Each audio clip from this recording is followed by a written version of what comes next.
విభూదినేం ధరించితిమి ప్రభువా,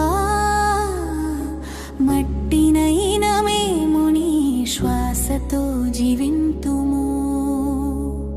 కరుణించుము కరుణించుము.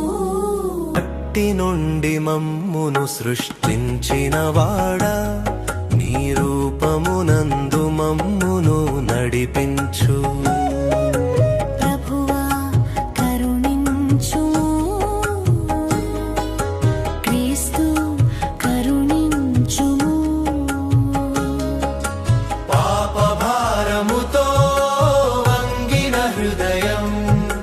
నీ సన్నిధిలో మొక్కుచున్నది.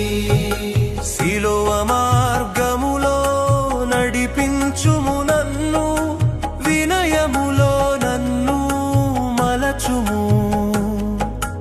40 దినములు ప్రార్థనలో నిలిపి పశ్చాత్తాపంలో నన్ను శుద్ధి చేయుము.